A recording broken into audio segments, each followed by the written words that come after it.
This is the most feared prison on Earth. 40,000 men, locked away forever, no visitors, no sunlight, no way out. This is CECOT, El Salvador's Terrorism Confinement Center, a country once called the murder capital of the world, now home to the harshest prison system ever built. Some call it justice, others call it a human rights nightmare. Today, we go inside the walls nobody escapes. The story of how one man declared war on gangs and built a prison so brutal, the world took notice. But is this really the answer to crime? Or has El Salvador crossed a dangerous line? Stay till the end, because what happens inside will shock you. This is Jupiter. Wait, no, this is CECOT. Let's rewind. To understand how it all began, a small country, a massive gang problem. For decades, two gangs ruled the streets, MS-13 and Barrio 18, names that meant terror. This is their story and their downfall. Let's begin at the very start. El Salvador is a tiny country in Central America, smaller than the state of Massachusetts. But for years, it had one of the highest murder rates on the planet. In 2015 alone, over 100 people were killed every single week. The reason? Two street gangs at war. MS-13, born in the streets of Los Angeles, formed by Salvadoran refugees fleeing civil war, deported back to El Salvador in the 1990s. They brought Los Angeles gang culture home with them, and a new kind of violence took root. Rival gang Barrio 18 fought for the same territory. Entire neighborhoods became gang-controlled zones. Extortion became a daily tax on ordinary families. Bus drivers paid gangs just to drive their routes. Shopkeepers paid gangs just to stay open. Refusal to pay often meant execution. Children as young as 12 were recruited by force. Families fled the country by the thousands. El Salvador became one of the top sources of migrants to the US. By 2015, the homicide rate hit 103 per 100,000 people. That made it the deadliest country not at war. Prisons were already overcrowded and gang-controlled. Gang leaders ran their operations from behind bars. Even in jail, they controlled the streets outside. The government had tried crackdowns before. All had failed. People had lost all hope in their leaders. Then, in 2019, a young outsider promised change. His name was Nayib Bukele, and he had a radical plan for the gangs. A plan that would change El Salvador forever. Nayib Bukele became president at just 37 years old. He called himself the world's coolest dictator, a joke online, but a warning sign too. He promised to crush the gangs completely. In March 2022, something snapped. In a single weekend, gangs killed 87 people. It was the deadliest weekend in the country's modern history. Bukele's response was immediate and total. He declared a state of exception. Constitutional rights were suspended overnight. Police could arrest anyone without a warrant. No evidence was required. Just suspicion, a tattoo, a rumor, a neighbor's accusation. That was enough to be taken away forever. Mass arrests began across the entire country. In the first month alone, 16,000 people were arrested. Soldiers went door to door in gang neighborhoods. Entire streets were surrounded and searched. Men were pulled from their homes in front of their families. Human rights groups raised the alarm immediately. But most Salvadorans didn't care. They wanted safety. For the first time in decades, streets felt calm. Bukele's approval ratings soared past 90%. He became the most popular president in the Americas. But where would all these prisoners go? The existing prisons were already overflowing. El Salvador needed something the world had never seen. A prison built not to reform, but to disappear people. That prison would be called CECOT, and its construction would shock the world. Construction of CECOT began in November 2022. It was built in the town of Tecoluca, far from any city, deliberately isolated. The site covers over 230 acres of land. That's nearly 7 times the size of a football stadium. 8 massive pavilions were built to hold prisoners. Each pavilion holds thousands of men. The total capacity, 40,000 inmates, making it the largest prison in the Western Hemisphere. It was built in record time, under a year. No windows, no natural light in the cells. Steel bars, metal bunks, and bare concrete floors. Each cell built to hold up to 100 men. No mattresses, no pillows, just metal slabs. Massive watchtowers surround the entire perimeter. Layers of electric fencing seal the prison in. Nearly 2,000 security personnel guard the facility. Soldiers, riot police, and prison officers, all combined. Cell phone signals are jammed for over a mile around. No communication can enter or leave these walls. Even lawyers struggle to reach their clients inside. There are no visitation rooms at all. Families are never allowed inside. In January 2023, CECOT officially opened its doors. Bukele called it the new home for terrorists. Within weeks, the first transfers began. Thousands of shackled men arrived in a single day. The world had never witnessed anything like it, and the images that followed would go viral globally. Let's see exactly what happens when you arrive. It usually starts the same way. A knock at midnight.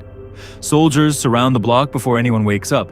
Names are checked against gang databases. A tattoo is often the only proof needed. Thousands with no gang ties were swept up too. Human rights groups estimate over 8,000 wrongful arrests. Some were mistaken for others with the same name. Others were reported by a personal enemy out of spite. Once arrested, there was often no trial at all. Mass hearings processed hundreds of cases in minutes. Group trials replaced individual justice completely. Public defenders sometimes handled hundreds of cases at once. For many families, their loved ones simply vanished. No phone call, no letter, no confirmation.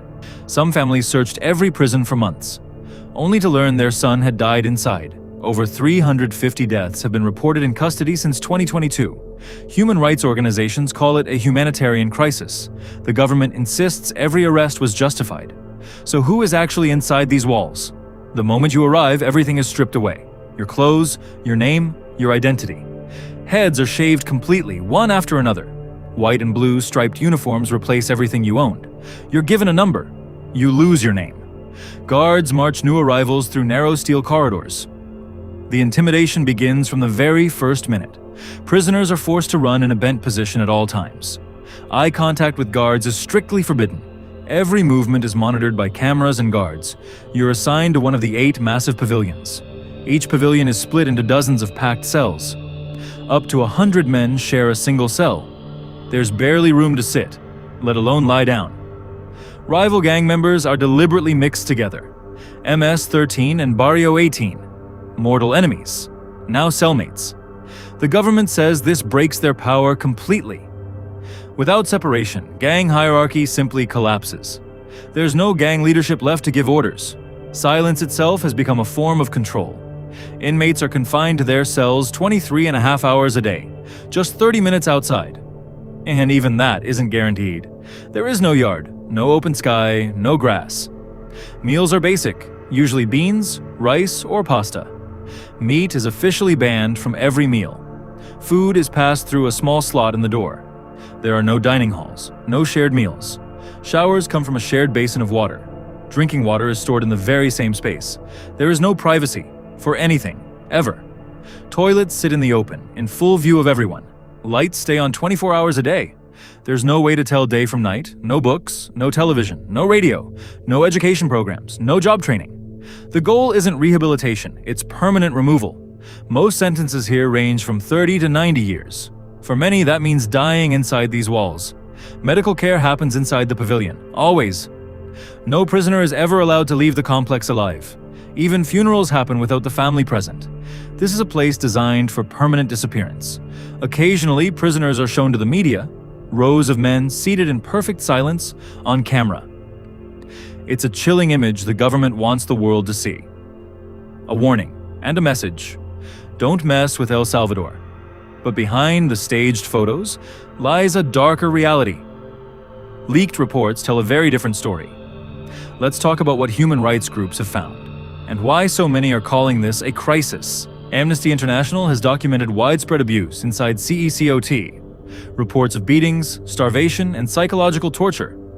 Former detainees describe being denied medical care entirely. Some say they went days without food as punishment. Family members describe sons who vanished without a trace. Bucal's government has denied nearly all these allegations. Independent journalists are rarely allowed real access. Most visits are tightly controlled, staged media tours. The United Nations has repeatedly raised concerns. Due process, they say, has all but disappeared. Thousands remain jailed with no formal charges filed. Legal aid groups say the system is overwhelmed by design. Bukele has publicly dismissed these criticisms. He calls international critics soft on crime and insists that results speak louder than words. So what do the actual numbers show us? El Salvador's homicide rate has dropped dramatically, from over 100 per 100,000 to under 2. One of the fastest declines ever recorded globally. Streets that were once no-go zones are now full of life. Tourists are visiting El Salvador for the first time in decades.